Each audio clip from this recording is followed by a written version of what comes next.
Well, yesterday I mentioned an exercise that I do, and it's in my book, Transforming Your Personal Prayer Life. And these are the words, if you want to scribble these: thanksgiving, praise, worship, God's presence, and then the affect of his presence, which is righteousness, peace, and joy. It's thanksgiving, it's praise, it's worship, it's his presence, and then the affect of his presence, what you sense, his love, peace, and joy. When you have a cold heart, you wake that heart up by the discipline of thanksgiving. Now, this is not rote. In fact, you may begin to give thanks to God, and all of a sudden you sense his presence. You don't have to step off every step. But think with me logically just for a moment. When you begin to thank God, you begin to focus on the goodness of God in terms of what he has done for you in your life. You count your blessings. You may go back to the time when you were in the first grade, when you were in kindergarten, when you had the first memory of God and his presence.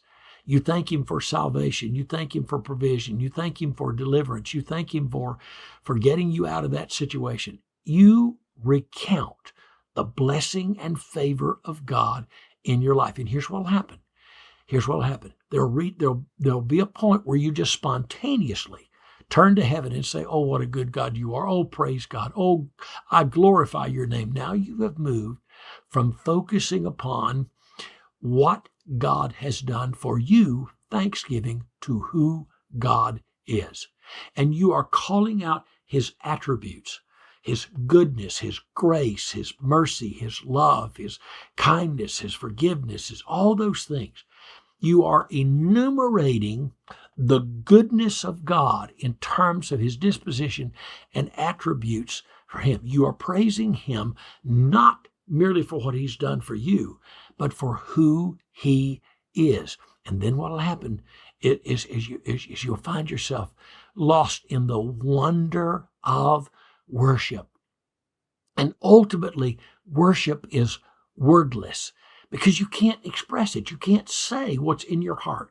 You have no language. It's what Rudolf Otto called experiencing the numinous of God. You're overwhelmed by the goodness of God, the love of God, the grace of God, particularly as it aligns with your life. It intersects with your life. And here's the next thing that'll happen. The next thing that'll happen.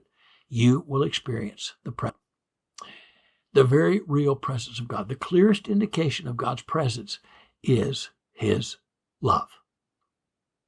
And you'll know that he loves you, and you'll return that love to him. And with that love will come joy and peace. With that love, with that deep sense of love, will come joy and peace. You don't have a faith problem, you got a love problem. Faith works by love. And what we do is we make prayer about getting something from God, about God doing this. We're upset with God. We don't think he's a good God because he didn't do this or he didn't do that. And I did this, and I prayed the extra prayer, and I stayed in church, and I went for the second service, and God still didn't do this for me. You have to look at the cross. What else can he do after he gives his son, his only son? I mean, well, how many more hoops does he have to jump through for you and me? No. This is a good God. Thanksgiving, the discipline of thanksgiving, will thrust you into praise. And praise will put you in a place of worship. And worship will ignite in you an awareness of the presence of God. And that will bring you to a place of love and joy and peace. I hope you have had a great Thanksgiving week, and that you'll have a wonderful, wonderful Christmas season. God bless you. Doug Small, Project Pray, America's Prayer Meeting Movement.